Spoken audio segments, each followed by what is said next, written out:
Sejam todos muito bem-vindos. Vamos a mais uma edição da Jornada Acadêmica Multidisciplinar em Ciência e Saúde, em Joaces 2023. Eu sou Joyce, sou enfermeira, e hoje nós vamos falar um pouquinho de metodologias ativas de aprendizado, com foco na segurança do paciente. Como eu falei, sou enfermeira graduada pela Unijorge, especialista em gestão da qualidade e segurança do paciente, especialista em design instrucional e formação de Master Play, que é uma formação para jogos educacionais voltados para a área empresarial, formações em estrutura Libertadores e pós-graduando em auditoria e serviços de saúde. Hoje estou como coordenadora do Núcleo de Segurança do Paciente em um hospital, no Hospital da Mulher aqui de Salvador, Bahia.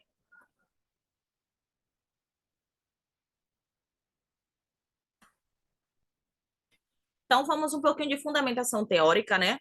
Então, o que é essas metodologias ativas de aprendizado? As metodologias ativas de aprendizado, ela têm sido cada vez mais utilizadas pelas instituições de ensino. Então, hoje, após a pandemia, veio com muito mais força. Então, os ambientes virtuais de aprendizado são considerados metodologias ativas de aprendizado, os AVAs, e ele vem com estratégia de aprendizado de forma autônoma e participativa, com problemas e situações reais, onde o professor ele é coadjuvante do processo de ensino e o estudante é o protagonista do seu próprio aprendizado. Segurança do paciente, segundo a Organização Mundial de Saúde, é a redução de riscos e danos desnecessários associados à assistência à saúde ao mínimo aceitável.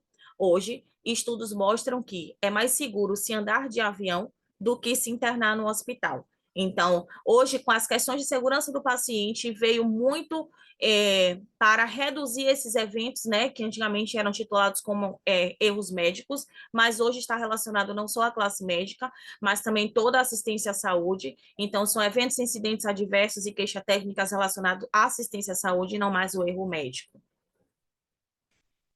Para a fundamentação da educação em saúde, que é o que é feito pela educação permanente, que é uma instituição que é um setor obrigatório, assim como o núcleo de segurança do paciente em todas as instituições de saúde, a educação permanente vem respaldada pela Portaria 1996, de 20 de agosto de 2007, onde dispõe sobre as diretrizes para a implementação da Política Nacional de Educação Permanente em Saúde. E lá ela diz que todo o cotidiano de educação tem que ser feito a partir dos problemas enfrentados na realidade, sempre levando em consideração o conhecimento e as experiências que os profissionais eles já detêm, né, no processo, propondo no processo de educação a problematização desses processos de trabalho. É você trazer os processos de trabalho para as capacitações, para que eles possam vivenciar de forma ativa referente ao seu aprendizado. Michael Collins, ele traz que cada indivíduo ele apresenta características distintas de aprendizado, né? Sendo assim, ele traz a teoria humanista de aprendizado, onde traz princípios de aprendizagem do adulto, onde ele define a pedagogia como aprendizado para a criança e adolescentes e a andragogia, o aprendizado para o adulto, que é que a gente chama de educação continuada, né? Que é onde você tem sempre o processo de aprendizado. A diferença entre educação permanente e aquela educação voltada para uma determinada atividade e a educação continuada é aquela educação onde você faz faculdade, pós-graduação, mestrado, doutorado, pós-doutor e por aí vai. Andragogia é a arte e a ciência que ajuda o adulto a aprender. Ele dá autonomia ao adulto para ele se sentir respeitado e para que ele traga suas experiências de base, né, nesse processo de aprendizado, através de situações reais, com o seu desejo de aplicação imediata, na verdade, de novos conhecimentos, e a motivação para aprender, que o adulto ele precisa se sentir motivado para aprender com um determinado assunto. Não adianta você colocar um adulto em uma sala que dizer que hoje você vai aprender dissecar um paciente, né? Se ele é voltado para outra área, se ele é engenheiro, ele não tem nada a ver com a área de saúde. Então, a andragogia, ele traz isso, né, no processo de ajuda de aprendizado desse adulto. Para isso, a gente precisa definir educação de aprendizagem. Educação é a mudança de conhecimentos, habilidades e atitudes do indivíduo. O educador é o agente de mudança. O professor age na educação. A aprendizagem é um processo de mudança do indivíduo. Então, o indivíduo ele precisa estar querendo participar desse aprendizado. Ele precisa estar envolvido nesse processo de aprendizado para que essa educação venha a ter eficácia e traga os resultados que são esperados. A taxonomia de Bloom e a pirâmide de aprendizado de Glass, elas são bem correlacionadas. São estratégias, né, identificadas por profissionais, por pessoas diferentes, onde ele diz que quando você apenas lê, você detém apenas 10% do seu aprendizado.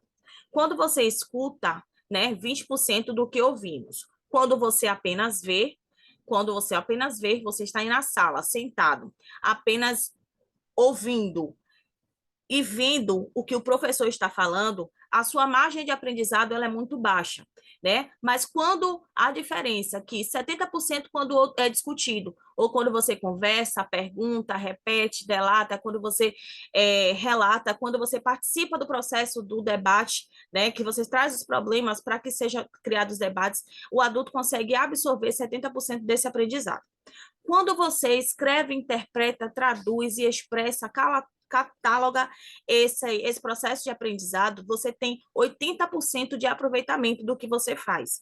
E 95% desse aprendizado é quando ensinamos o outro.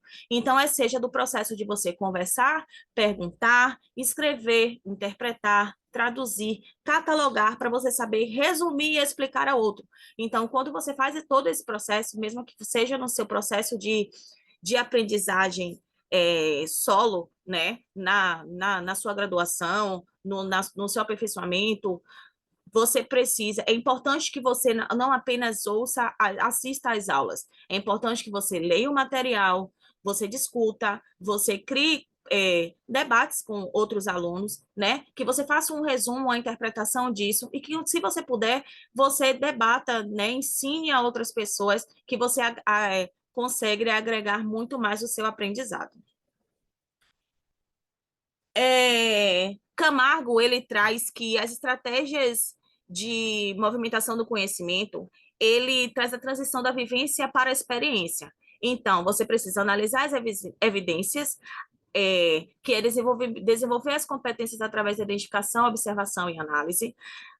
Precisa ter uma aprendizagem colaborativa. Você precisa aprendizagem de pares, com objetivos comuns, né? Que é a troca de aprendizado. Você aprender para você passar para frente.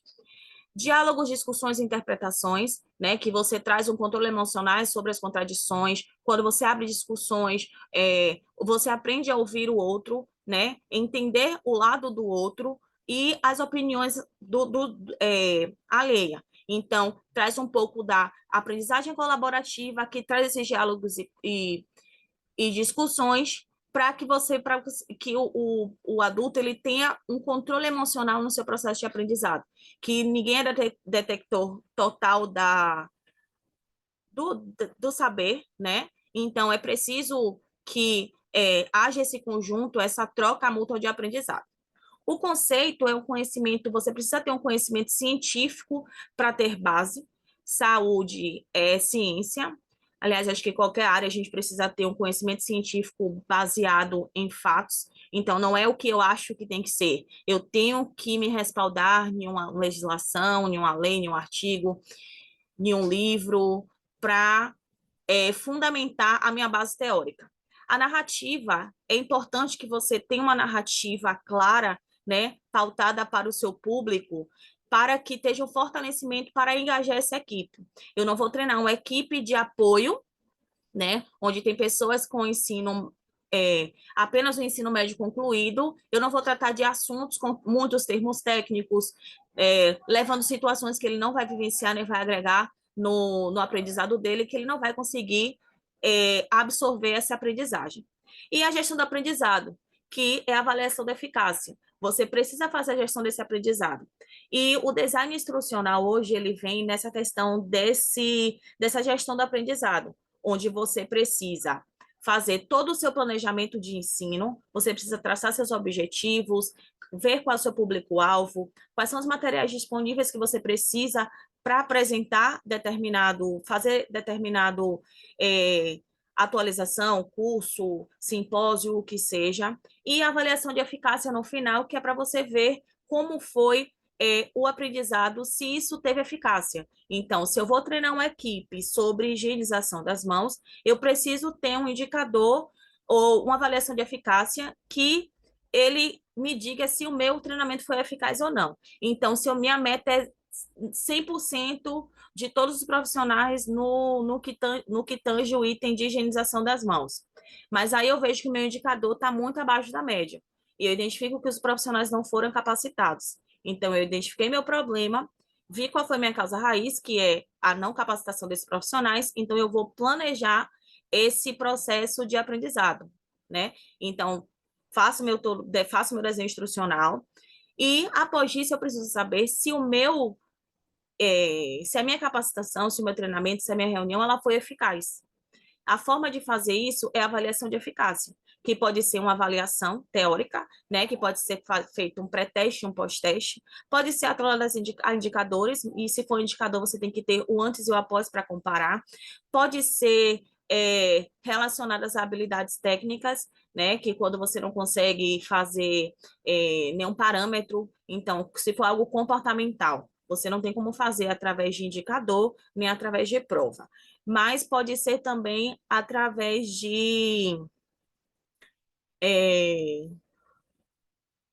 do observacional. Você pode fazer auditoria de processos. Então, capacitei a equipe para uma passagem de sonda.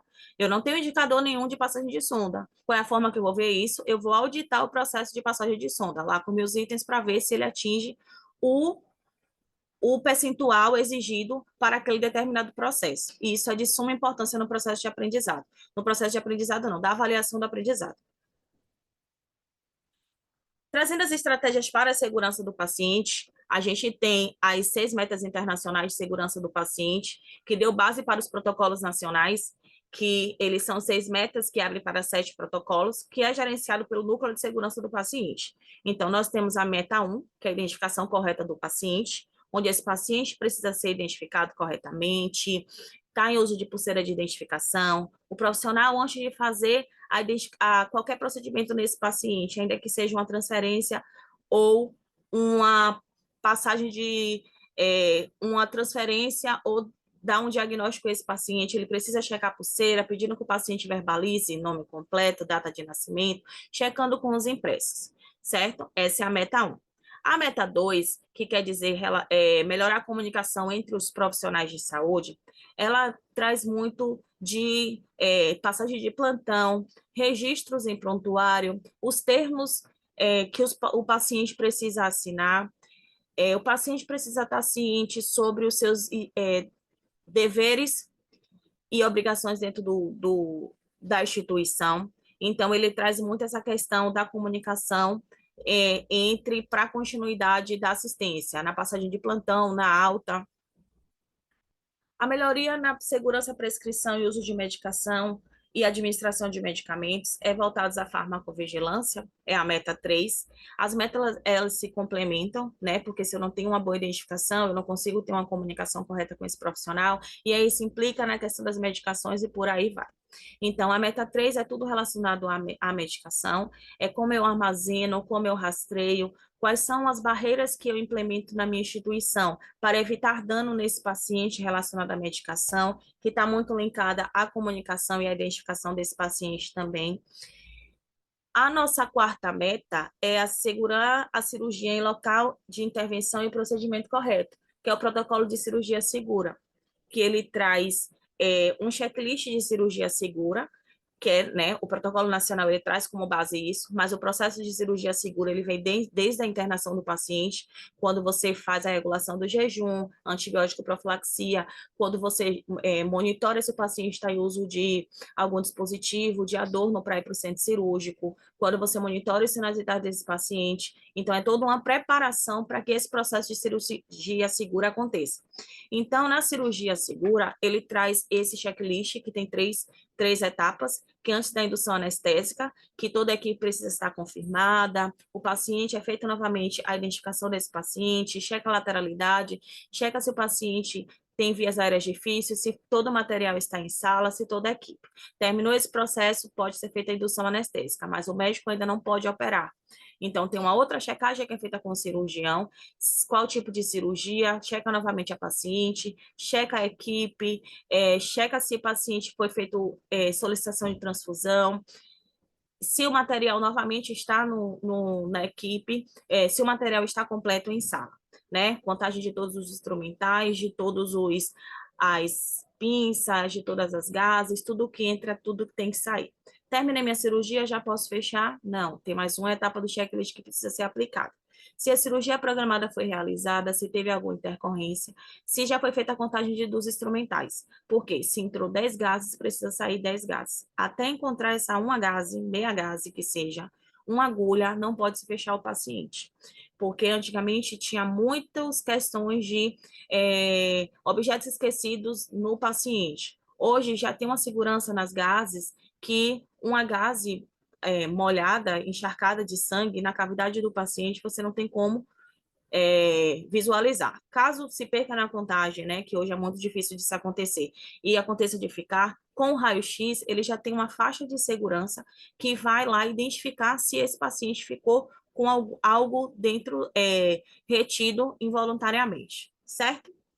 Higienização das mãos para evitar infecção. Esse é um dos protocolos dos mais importantes, né? Não que os outros não sejam, mas esse é o protocolo mais fácil e mais barato de se implementar, porque água e sabão é o meio mais eficaz que se tem de prevenção de infecção. Então, a SCIH, que é o Serviço de Controle de Infecção Hospitalar, ele que fica responsável e gere todos os processos de controle de infecção dentro de um hospital. Então, ele que administra esse protocolo com ações pautadas também em regimento, ele tem os planos direcionados, assim como o Núcleo de Segurança do Paciente tem a RDC 36, a higienização das mãos também tem as suas RDCs, as suas leis que regulamentam as ações que precisam ser feitas para a prevenção de infecção. E a meta 6, ela se tange em dois protocolos, que é redução de quedas e redução de lesão por pressão. O termo úlcera por pressão, ele foi descontinuado, porque a gente tem vários tipos de úlceras. Tem úlceras venosas, tem úlceras que são abertas, né, para colocação de alguns dispositivos, então é lesão por pressão, mas o protocolo hoje ele se abrange nas questões de prevenção de lesões de pele, não só pautado nas lesões por pressão, porque além das lesões por pressão pode acontecer cisalhamento, queimadura, flebite, pode acontecer dermatite por fralda, lesão por dispositivo médico, então todos esses pautados nessas questões. Para redução de lesão por pressão, nós temos a escala de Mohs, que é uma escala que é aplicada na enfermagem, a enfermagem que aplica essa escala, onde ele traça lá os scores que vai identificar o risco que esse paciente tem, e aí a equipe aplica a SAI, que é a Sistematização da Assistência da Enfermagem, onde ele vai lá, faz a evolução, faz o levantamento dos problemas do paciente, e depois faz a prescrição de enfermagem com as ações que vão ser aplicadas para a prevenção de lesão por pressão. Para a prevenção de queda, também tem uma escala que é aplicada, que é a escala de Braden, né, que também tem a mesma metodologia. Faz os scores para verificar qual é o nível que esse paciente tem, o risco que esse paciente tem, tanto de queda, né? E também é aplicada a SAI com a prescrição, com as ações que precisam ser pautadas para evitar que esse paciente caia, ok? Mas e agora? Falei das metas, falei das metodologias, mas como é que eu atrelo tudo isso que eu falei das metas, todos esses 7 protocolos, né? Atrelo as metodologias ativas de aprendizado, já que eu preciso envolver o meu profissional no meu processo de cuidado, né? Isso que a gente vai ver agora. E assim, a gente já utiliza a metodologia ativa há muito tempo, antes de ter essa divulgação maciça das metodologias ativas como ferramenta de aprendizagem. Uma das estratégias utilizadas é a gamificação, né? O Nilson, ele traz uma pesquisa que diz que aproximadamente 2 bilhões e meio, temos de 2 bilhões e meio de jogadores ao redor do mundo. No Brasil, esse número representa 66,3% de pessoas que jogam entre 25 e 34 anos, né? Uma pesquisa da Gamer Brasil. E para isso, tem o Master Play, como eu falei no início, né? Que é uma formação em dinâmicas de jogos corporativos, onde o profissional que atua, não só o profissional que atua na educação permanente, mas o profissional que atua em gestão de recursos humanos, ele pode fazer essa especialização para trazer essas metodologias para dentro de sua empresa, para engajar seus profissionais, né? E para desenvolver as competências necessárias para cada setor e cada atividade. A gamificação, ela traz um pouquinho do design instrucional, né? Você precisa planejar todo o seu processo, dizer quais são os objetivos, os materiais, público-alvo, o tempo, tem que ser tudo muito bem esquematizado. Você não precisa ter recurso financeiro. Você pode adaptar jogos que já existem. Então, eu vou trazer alguns exemplos aqui, que na capacitação de Master Play, a gente tem alguns jogos que traz o Ludo, né? O próprio xadrez, o Resta 1, o jogo da velha, que eles podem ser adaptados para a realidade conforme você queira, certo? Você tem que usar a sua imaginação. Então, eu vi um jogo que ele precisa mais, ele usou o campo minado lá para fazer um joguinho com as regras dele para capacitar esse profissional sobre as metas internacionais de segurança do paciente. Pô, mas minha empresa não tem, eu não tenho recurso para isso. Você pode montar um slide no PowerPoint, né, utilizando o seu joguinho, utilizando lá as etapas, né, do próprio PowerPoint. Você pode usar bambolês, você pode usar ficha, você pode usar fitas, você pode usar a imaginação. A imaginação não tem limite quando se trata de gamificação no processo de aprendizado. E aí, algumas estratégias que são utilizadas, né? Aqui nessa imagem,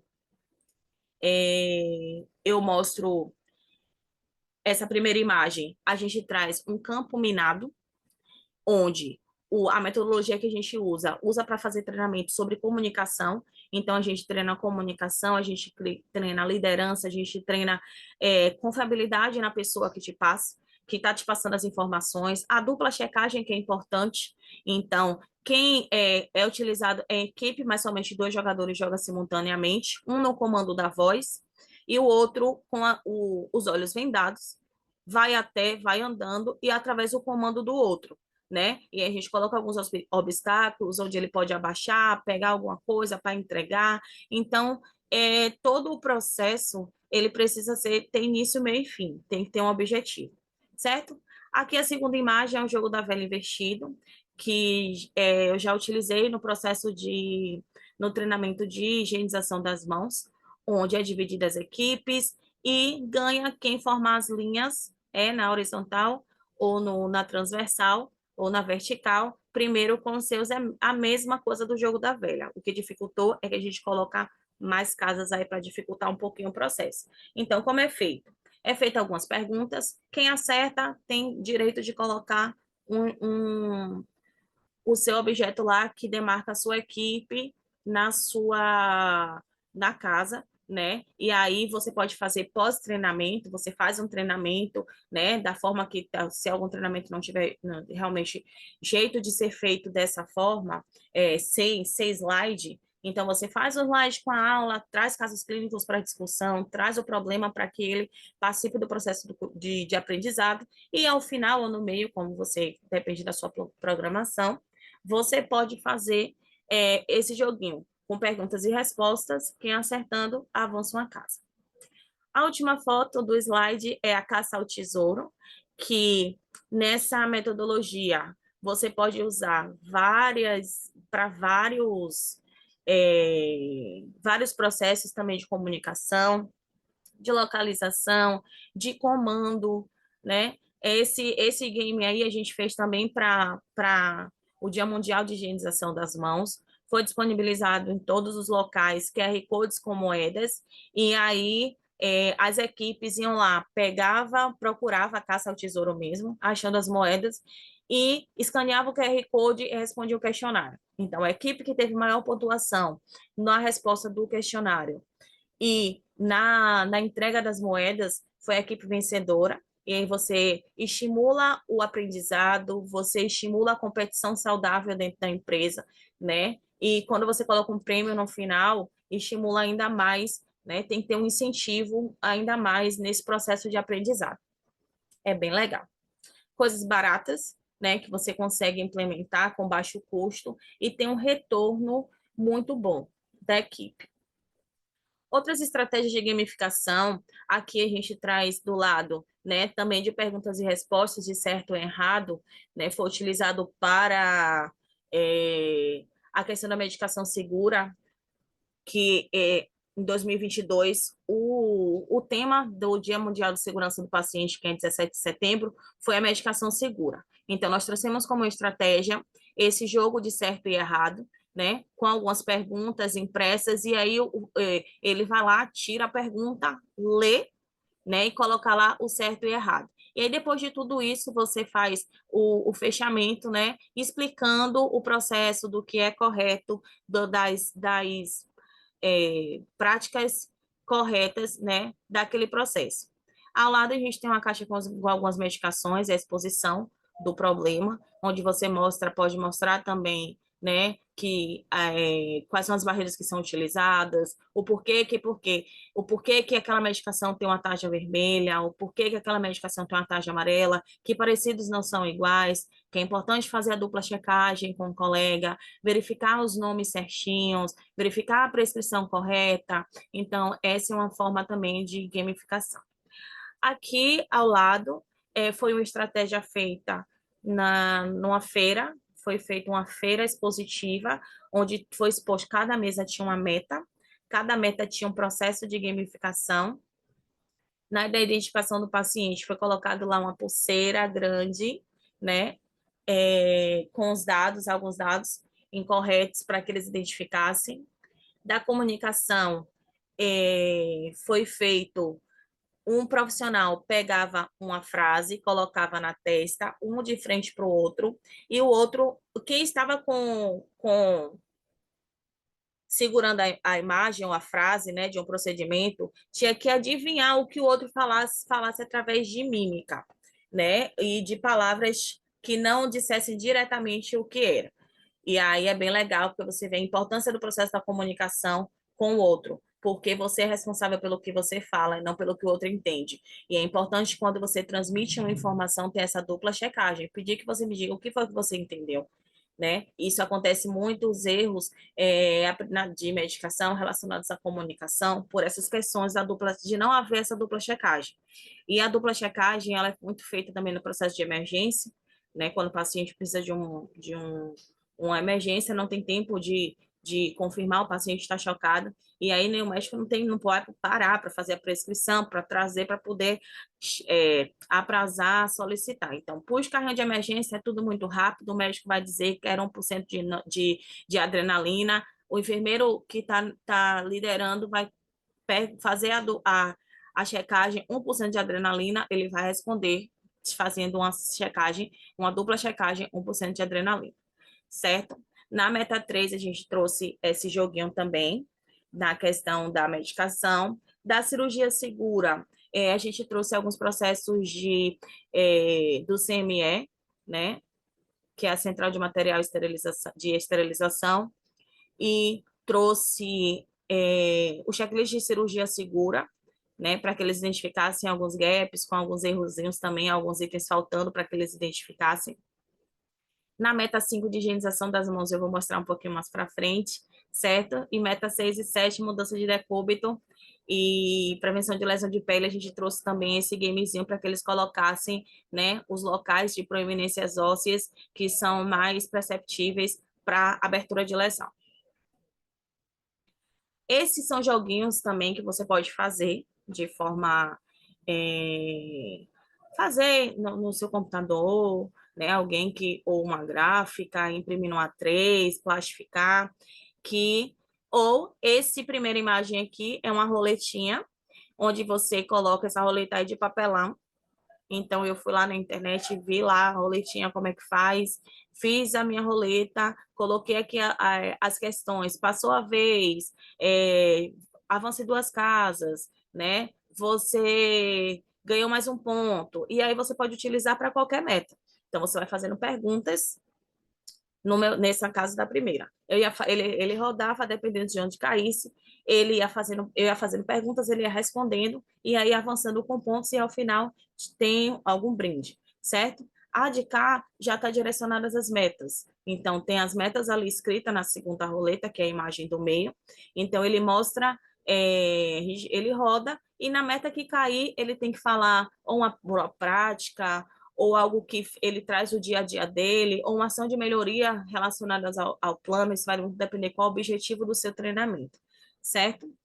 Esse, esse caminhozinho aqui também é a mesma coisa, tem alguns comandozinhos, né? Volte a casa, avance duas casas, responda de novo, você perdeu, né? Fica uma rodada sem jogar. E aí a gente ia fazendo perguntas relacionadas às metas e eles iam avançando conforme a, eles iam acertando. Esses gamezinhos é legal porque você consegue, hoje, no serviço de saúde, uma das principais dificuldades que a gente tem é conseguir tirar esse profissional da sala, da assistência, para ficar parado em sala fazendo treinamento. Então, a gente busca cada vez mais treinamentos mais curtos, treinamentos em loco, de forma mais interativa, do que você chegar no posto de enfermagem com a pasta com impressa e dizer, vem cá que eu vou te treinar sobre higienização das mãos.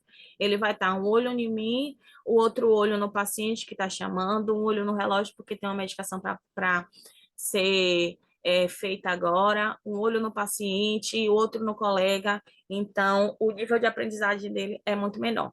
Esses joguinhos você consegue fazer em 10 minutos, você consegue trazer, alcançar seus objetivos propostos, né, de forma clara, objetiva e rápida, que é o importante, e o profissional acaba sendo capacitado de uma forma interativa, ele acaba se desligando um pouquinho do ambiente que ele está.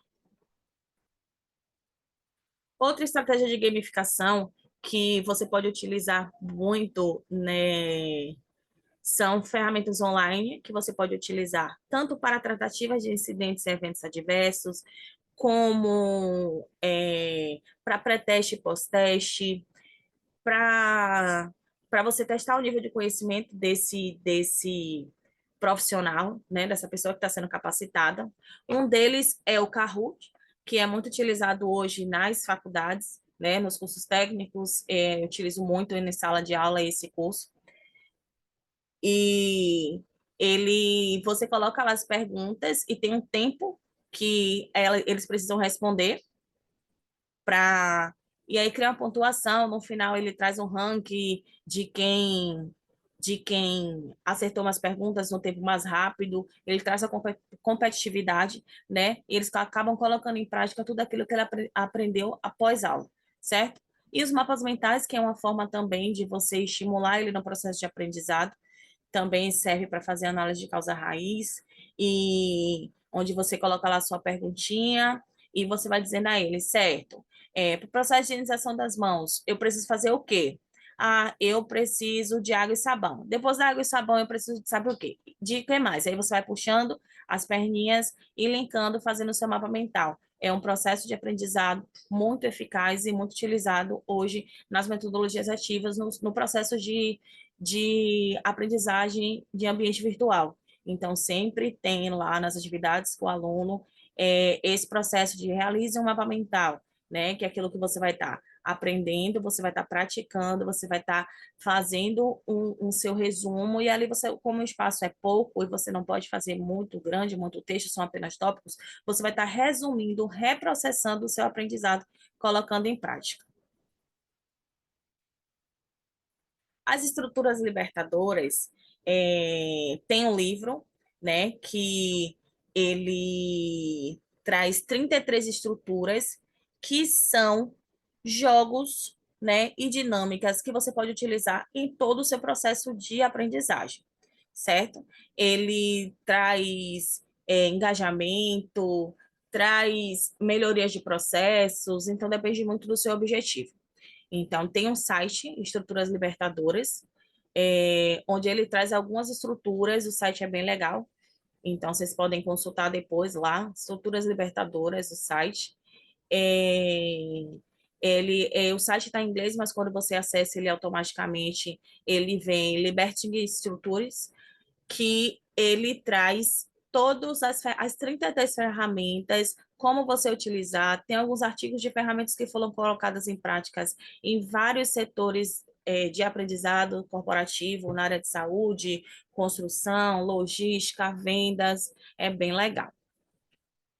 Uma das estruturas, eu trouxe aqui algumas estruturas que são muito utilizadas e quando vocês explorarem mais o site, vocês vão poder ver que essas estruturas, elas se conversam entre si. Você pode utilizar mais de uma estrutura no seu processo de aprendizado. Mas uma que é muito utilizada é o One, Two, For All, que é 1, 2, 3, 4 e todos, onde você traz um problema, uma outra reflexão, eu coloco lá meu problema, que é, estamos com problema na admissão de pacientes no centro cirúrgico, certo? Por que que estamos com esse problema? E aí, todo mundo individualmente relaciona lá os 3 principais problemas que ele acha que isso acontece. Isso serve também para fazer análise de causa-raiz nas resoluções dos problemas, certo? Depois, os pares, juntem pares, que é o two, né? Juntam em pares e eles discutem as ideias entre si, eles compartilham as ideias entre si, entram num consenso de quais são as 3 dessas 6, tira 3 mais importantes, né? Ele entrando em acordo. Depois, compartilha as ideias com o quarteto, né? Com o quarteto, e, e aí eles também fazem lá todo o processo deles de a mesma coisa, discussão, para observar as ideias semelhantes, as diferentes, o que é que vai prevalecer nesse processo aí de análise de causa desse problema.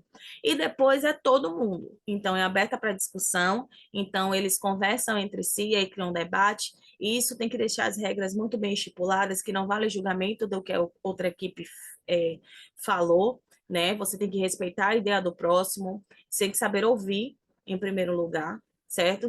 Quando for seu lugar de fala, você fala. Quando for seu momento de fala, na verdade, você vai estar ali expondo suas ideias, justificando por que que você acha aquilo. E no consenso final, quando junta todos, vai tirar as principais ideias, né, daquele problema que é o momento que vai ser colocado lá em prática, certo? Disso daí, a gente já traz outra estrutura que pode ser ligada também em conjunto, que é a atriz, que ela pode ser utilizada atriz, né? E o EcoCycler. O EcoCycler é essa imagem que a gente vê aqui em formato de infinito, que ele serve tanto para o planejamento estratégico, que você vai ver as suas forças, suas fraquezas, suas oportunidades e ameaças, onde você coloca em prática outra ferramenta da qualidade, que é o SWOT, e lá você elimina os gargalos, né, os gaps que está atrapalhando, quais são as suas forças dentro daquele processo, o que é que te funciona naquele processo, que é legal, que é bom, que precisa ser mentido, o que é que enfraquece seu processo, que não deixa seu processo ir à frente, que não deixa seu processo dar certo de higienização das mãos, por que que sua infecção está alta naquele hospital, por que que o número de quedas está alta, né? Quais são as oportunidades de melhorias que foram levantadas e o que é que te leva a esses erros. Então, essa é outra ferramenta da outra estrutura libertadora, que ela pode ser utilizada juntamente, né, com o What for All. Outra é a simulação realística. E essa simulação realística você pode utilizar as metodologias ativas de aprendizado junto com as estratégias, a metodologia de aprendizado, que é a simulação realística, certo? Junto com a estrutura libertadora.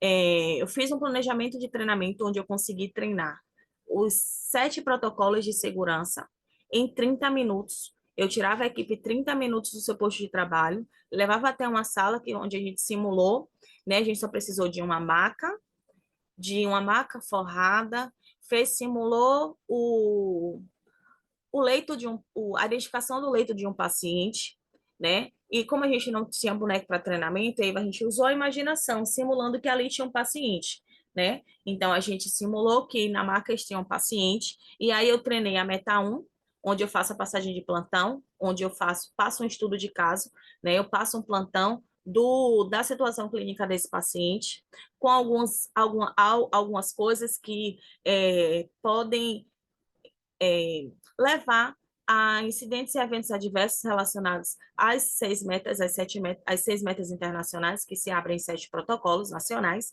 certo? E depois eles vêm, aí eu coloco o One for All. E aí eles vêm, né? Todo mundo analisa e verificam ali do ambiente o que é que pode predispor para queda, para lesão. Então, na passagem de plantão, eu digo que a paciente é alérgica de pirona, mas está correndo um soro lá escrito de pirona, né? Tem um soro pendurado com a etiqueta lá escrito de pirona. O nome da paciente é um, o nome que está na placa é outro, o nome da medicação é outro, mas são nomes bem parecidos. Então, a gente faz Maria Silva, Maria Souza, outra é Maria Maia, então os nomes, outra é Maia, então os nomes são bem parecidos, então eles leem por osmose, às vezes no cansaço, que realmente acontece, a gente traz a problematização do dia a dia que é que eles vivem, a grade da maca vai estar abaixada, a maca vai estar destravada, o lençol da cama vai estar, isso tudo que pode ter uma queda, o lençol da cama vai estar dobrado, vai ter cubhead, vai ter tampa de seringa, de agulha em cima da cama, né, que pode dispor isso. Quando eu passo o caso, eu digo que minha paciente está em uso de sonda, mas minha cama está em grau zero, então a paciente pode ter uma broncoaspiração. A paciente é alérgica de pirona, mas na placa está dizendo que a paciente não tem alergia. A paciente tem risco de queda, tem risco de TEV, tem risco de TEP, tem risco de esterilização, que a paciente está em uso de sonda nasoenteral, mas além da cabeceira estar baixa, não tem dizendo que o paciente tem risco de broncoaspiração. Então, quando eu trago esse problema para eles, que ele trago, deixa eles analisarem, né? E aí eles me dizem tudo o que vai, o que eu identifico, o que eles não identificam, o que eu vejo que eles não identificaram, né? Do que está ali no cenário, eu vou falando e aí eu vou incentivando eles a me dizer, né? Sim, e aí, como é que eu faço a identificação correta desse paciente? Eu utilizo quantos dados, né? Como é que eu faço essa identificação? A marca tem que estar como, né? E aí eu vou colocando as boas práticas para a segurança do paciente, tudo isso em 30 minutos, eu consigo treinar 7 protocolos e as boas práticas dos 7 protocolos, e toda a equipe multiprofissional participa. Então, não é só enfermeiro, é psicologia, nutrição, serviço social, fisioterapia, todo mundo participa desse treinamento. Então, de forma rápida, objetiva, eu alcanço o objetivo proposto, que é as boas práticas sobre segurança do paciente. Eu tenho um público no máximo de 8 participantes, porque quando eu abro para muita gente, a discussão se torna inviável, uns participam, outros não participam, então, quanto o número de participantes menor, melhor. E o tempo mínimo de 30 minutos, certo? Essa é uma estratégia que eu tenho utilizado muito hoje nos treinamentos, né? A gente vem se reinventando nessas questões de simulação realística com metodologias ativas de aprendizado para esse processo de segurança do paciente. E, no final de tudo, a gente faz o CAV, né? Que é o ciclo de aprendizagem vivencial, falando as boas práticas mesmo, os objetivos, né? O que é o correto daqueles procedimentos. Outras estratégias que a gente utiliza muito, e essa você pode ter parceria com os fornecedores. Aqui ao lado a gente vê um fornecedor que ele tem um fornecedor de insumos para higienização das mãos, que ele tem essa máquina, essa caixa, né, com uma luz azul, que é a luz negra, que nada mais é que um tubo de soro, que é bem barato. Soro não, de álcool. Você pega aquele iluminador, Lumicolor, verdinho, corta a carga de dentro, coloca no soro, porque no álcool, que o álcool absorve e você só vê a luminosidade na luz negra. Então, o que a gente faz nesse processo? O profissional, ele vai lá, faz o passo a passo de higienização das mãos, certo? De forma correta. A gente não deixa ele fazer, a gente não orienta que ele precisa tirar anel, que ele precisa tirar relógio, não precisa que ele faça nada, nem orienta ele o passo certo. Ele faz, depois ele coloca a mão na luz negra e aí ele vê lá os locais. Os locais que iluminam, que florescem, são os locais que são higienizados. Os locais que não florescem são os locais que precisam de uma atenção maior na higienização. E isso desperta nele a importância de higienização das mãos corretas, né? Geralmente, o dorso da mão, né? Entre os dedos, a as interdigitais, né? Se em algum lugar específico. Se ele está em uso de anel, ele está em uso de relógio, a gente pede que ele tire depois, a gente deixa isso bem claro que aliança também é adorno, então a gente traz muito essa questão também do adorno zero para a higienização das mãos. A primeira foto a gente vê que é uma caixa fornecida por um representante, mas se você também não tiver esse recurso, aqui ao lado tem uma caixa construída pelo próprio hospital, certo? Então, o pessoal da manutenção fez a caixa lá de madeira, colocou um interruptor para colocar a luz negra, deixou um visorzinho em cima, que é o local que você visualiza suas mãos nas luzes negras, certo? E aí a gente forrou a caixa bonitinho e utiliza como estratégia de educação. Outra estratégia também, né, uma estratégia virtual, que é o Edpulses. Ele é muito utilizado para fazer o brainstorm, chuva de ideias, que também traz para aquela questão que você também pode utilizar, além do inicia com brainstorm, né? Depois vai para lá para a estrutura libertadoras, que é o Eco Recycle, e aí você consegue fazer todo esse processo. É uma ferramenta gratuita, é de forma virtual, ele só precisa do celular dele com a internet básica, né? Então é disponibilizado um QR Code ou o próprio link. Tem um PIN, e ele hoje é muito utilizado nas aulas online, nos congressos. Você pode, serve para quebrar gelo, para interação, para você expor expectativa desse profissional, desse aluno no processo de aprendizado, dizer qual a expectativa dele nesse treinamento, você pode fazer o antes e depois. Você faz o antes, né, para expor a expectativa, e no final você coloca aquela expectativa e pergunta se aquelas expectativas foram superadas. É uma ferramenta gratuita que pode ser utilizada também no processo de aprendizado, certo? Outra estratégia, né, que é muito utilizada, eu trouxe aqui uma liga acadêmica.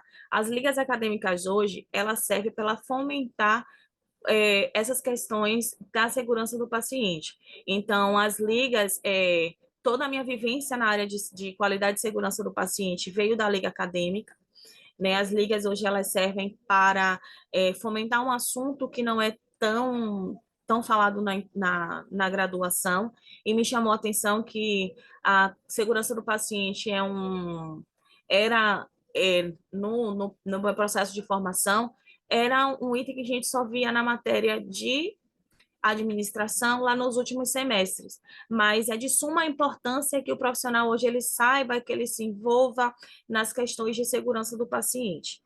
Então, as ligas acadêmicas auxiliou muito nesse processo de aprendizado. A gente utilizava muito a metodologia ativa, a gente fazia feiras na faculdade, em vários hospitais, em clínicas, né, pautados nas metas internacionais. Eu usava todas essas estratégias aí que eu coloquei aí antes para você, que hoje eu levo para a minha vida profissional, né?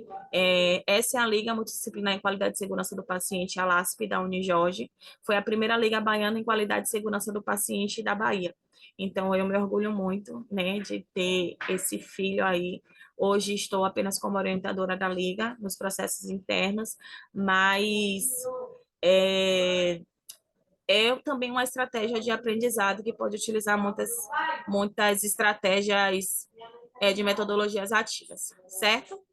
Então, essas são minhas referências, as referências utilizadas para, para a construção da nossa aula, né? Eu espero que vocês tenham gostado, que eu tenha plantado a sementinha aí de segurança do paciente, que abra a mente de vocês nos processos de educação em saúde, né? Que você use mais metodologias ativas nos seus processos de aprendizado, para ter um retorno aí nas suas capacitações, certo? Aqui é o meu contato, caso queiram tirar dúvida, queiram alguma orientação, né? Necessite de algum material que foi disponibilizado aqui em aula, estou à disposição, né? Muito obrigada e um bom congresso para vocês.